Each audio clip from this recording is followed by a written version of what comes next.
Welcome to this explainer. Today, we're cutting right through the noise to look at how artificial intelligence is fundamentally transforming global supply chains. We are officially moving past the sci-fi hype, folks, and dropping our anchors straight into pragmatic reality. So let's get right to it. Okay, let's dive into this. Because when you hear AI at sea, a very specific, kind of eerie image probably pops into your head.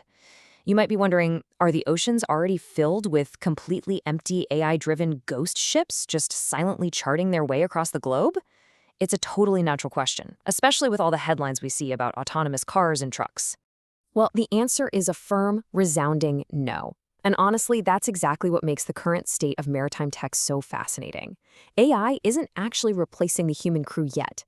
Instead, it's acting as an infinitely attentive digital watchkeeper standing right there on the bridge.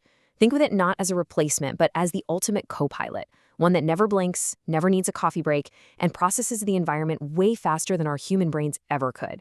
So how exactly does this digital watchkeeper do its job? It all comes down to a really cool concept called sensor fusion. Real-world systems, like Orca AI, for example, they don't just rely on standard ship tracking data or a single radar screen. Nope. Instead, the AI ingests and synthesizes 3 totally different data streams, all at exactly the same time. We're talking standard radar, visible spectrum cameras, and infrared thermal cameras. By fusing these sensors together, the AI sees the world in this incredibly comprehensive way that a human looking out a window literally cannot replicate, especially, in the dead of night or thick fog. Now, what's really interesting about this slide is how the AI's brain actually processes all those visual inputs using a complex math concept called velocity obstacles. Instead of just showing the crew a blip on a screen, the algorithm instantly calculates this massive, invisible mathematical space of safe speeds and headings.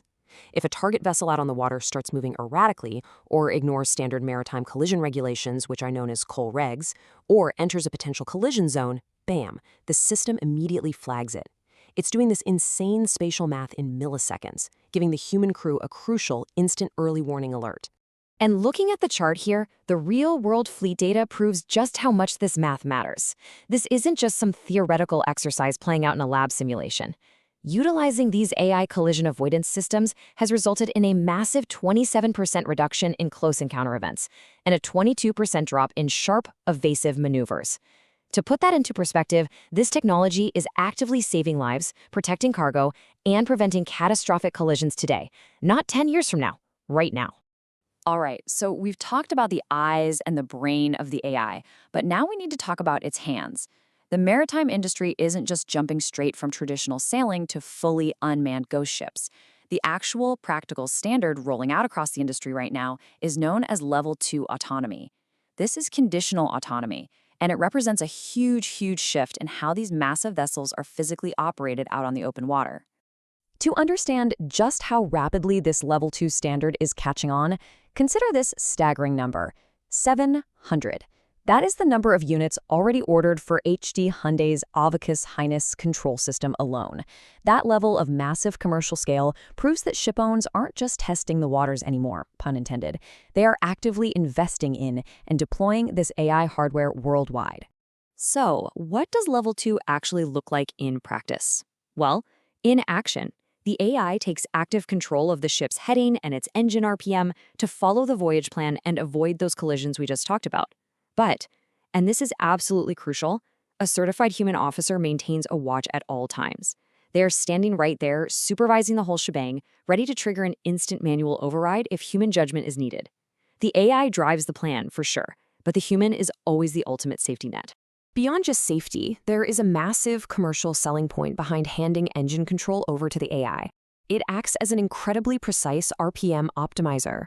See, the AI continuously analyzes real-time weather forecasts, shifting ocean currents, and the specific draft of the vessel, and then it dynamically adjusts the engine RPM. It's making hundreds of micro-adjustments, things a human engineer simply wouldn't have the time or data capacity to calculate manually on a long voyage. The result of all those tiny micro-adjustments is a precise 4.2% reduction in average fuel consumption. Now, that might not sound like a lot at first glance, but in the shipping industry, where fuel costs are astronomical, 4.2% translates to millions of dollars in savings and a huge reduction in global emissions. This is exactly why this matters to you and me. Lower fuel costs mean more secure, efficient global supply chains, keeping everyday consumer goods affordable. And we know this 4.2% figure is legit because it's been proven across more than 188,000 nautical miles of rigorous pilot testing. So the crucial point is, how does this conditional autonomy evolve next? Companies like Avacus and Polaris Shipping are evaluating this fascinating, kind of secretive frontier, a loophole where the bridge could actually be empty. Now, obviously, a manned watch is explicitly required in coastal areas and heavy traffic, but they're testing whether the bridge could legally be unmanned strictly during deep-sea, open ocean transit. We're talking the absolute middle of the ocean where traffic is exceptionally light and collision risk is virtually zero. Of course, whenever tech accelerates this fast, human law desperately tries to catch up. And that brings us to the global regulatory stage.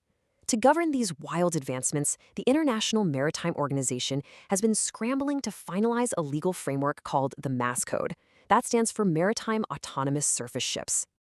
Let's move to this timeline and see how this builds, because the IMO just hit some major milestones. In May 2026, the code is officially adopted, and by July 2026, it comes into effect. Initially, it's just voluntary guidance, but it directly sets the stage for a mandatory MAS code expected by 2030, which will officially enter into force in 2032. The legal guardrails for our autonomous future are quite literally being locked into place right in front of us. Within that code, there is one absolute golden rule. A human master retains overall responsibility for the vessel at all times.